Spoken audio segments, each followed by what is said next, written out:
और मेरा एक सुंदर सा परिवार है।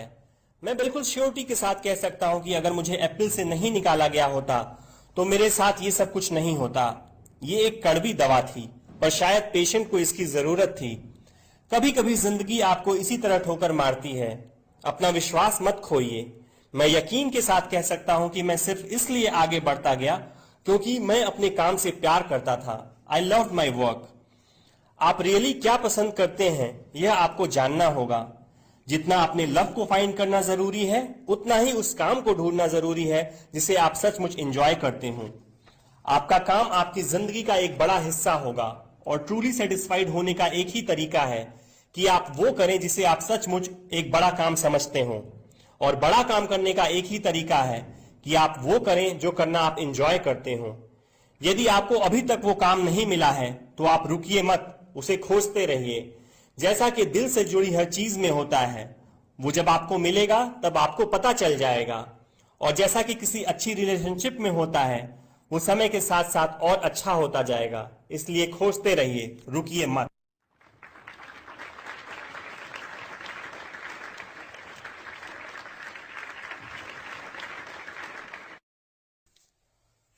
मेरी तीसरी कहानी डेथ के बारे में है। जब मैं 17 साल का था तो मैंने एक कोट पढ़ा था जो कुछ इस तरह था, यदि आप हर रोज ऐसे जिएं जैसे कि ये आपकी जिंदगी का आखिरी दिन है तो आप किसी न किसी दिन सही साबित हो जाएंगे। इसने मेरे दिमाग पे एक इम्प्रेशन बना दी और तब से पिछले 33 सालों से मैंने हर सुबह उठकर शीशे में देखा है और खुद से एक सवाल किया है, अगर ये मेरी जिंदगी का आखिरी दिन होता तो क्या मैं आज वो करता जो मैं करने वाला हूं। और जब भी लगातार कई दिनों तक जवाब नहीं होता है, मैं समझ जाता हूं कि कुछ बदलने की जरूरत है। इस बात को याद रखना कि मैं बहुत जल्द मर जाऊंगा मुझे अपनी लाइफ के बड़े डिसीजंस लेने में सबसे ज्यादा मदद करता है। क्योंकि जब एक बार डेथ के बारे में सोचता हूं तब सारी एक्सपेक्टेशंस, सारा प्राइड, फेल होने का डर, सब कुछ गायब हो जाता है और सिर्फ वही बचता है जो वाकई जरूरी है। इस बात को याद रखना कि एक दिन मरना है किसी चीज को खोने के डर को दूर करने का सबसे अच्छा तरीका है। आप पहले से ही नेकेड हैं, ऐसा कोई रीजन नहीं कि आप अपने दिल की ना सुने। करीब 1 साल पहले मुझे पता चला कि मुझे कैंसर है। सुबह 7:30 बजे मेरा स्कैन हुआ जिसमें साफ साफ दिख रहा था कि मेरे पैंक्रियाज में ट्यूमर है। मुझे तो पता भी नहीं था कि पैंक्रियाज होते क्या हैं। डॉक्टर ने लगभग यकीन के साथ बताया कि मुझे एक ऐसा कैंसर है जिसका इलाज संभव नहीं है और अब मैं बस 3 से 6 महीने का मेहमान हूं। डॉक्टर ने सलाह दी कि मैं घर जाऊं और अपनी सारी चीजें व्यवस्थित कर लूं, जिसका इनडायरेक्ट मतलब होता है कि आप मरने की तैयारी कर लीजिए।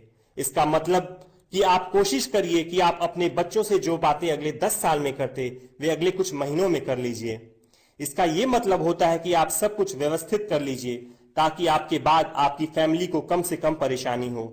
इसका यह मतलब होता है कि आप सबको गुड बाय कर दीजिए। मैंने इस डायग्नोसिस के साथ पूरा दिन बिता दिया। फिर शाम को मेरी बायोप्सी हुई जहां मेरे गले के रास्ते पेट से होते हुए मेरे इंटेस्टाइन में एक एंडोस्कोप डाला गया और एक सुई से ट्यूमर से कुछ सेल्स निकाले गए। मैं तो बेहोश था, पर मेरी वाइफ जो वहां मौजूद थी उसने बताया कि जब डॉक्टर ने माइक्रोस्कोप से मेरे सेल्स देखे तो वह रो पड़ा। दरअसल सेल्स देखकर डॉक्टर समझ गया कि मुझे एक बहुत ही दुर्लभ प्रकार का पैंक्रियाटिक कैंसर है जो सर्जरी से ठीक हो सकता है। मेरी सर्जरी हुई और सौभाग्य से अब मैं ठीक हूं। मौत के इतना करीब मैं इससे पहले कभी नहीं पहुंचा और उम्मीद करता हूं कि अगले कुछ दशकों तक पहुंचूं भी नहीं। ये सब देखने के बाद मैं और भी विश्वास के साथ कह सकता हूं कि डेथ एक यूजफुल बट इंटेलेक्चुअल कॉन्सेप्ट है। कोई मरना नहीं चाहता है, यहां तक कि जो लोग स्वर्ग जाना चाहते हैं वो भी। फिर भी मौत वो मंजिल है जिसे हम सब शेयर करते हैं। आज तक इससे कोई बचा नहीं है और ऐसा ही होना चाहिए, क्योंकि शायद मौत ही इस जिंदगी का सबसे बड़ा आविष्कार है। ये जिंदगी को बदलती है, पुराने को हटाकर नए का रास्ता खोलती है। और इस समय नए आप हैं, पर ज्यादा नहीं, कुछ ही दिनों में आप भी पुराने हो जाएंगे और रास्ते से साफ हो जाएंगे। इतना ड्रामेटिक होने के लिए मैं माफी चाहता हूं, पर यह सच है। आपका समय सीमित है, इसलिए इसे किसी और की जिंदगी जीकर व्यर्थ मत कीजिए। बेकार की सोच में मत फंसिए। अपनी जिंदगी को दूसरों के हिसाब से मत चलाइए।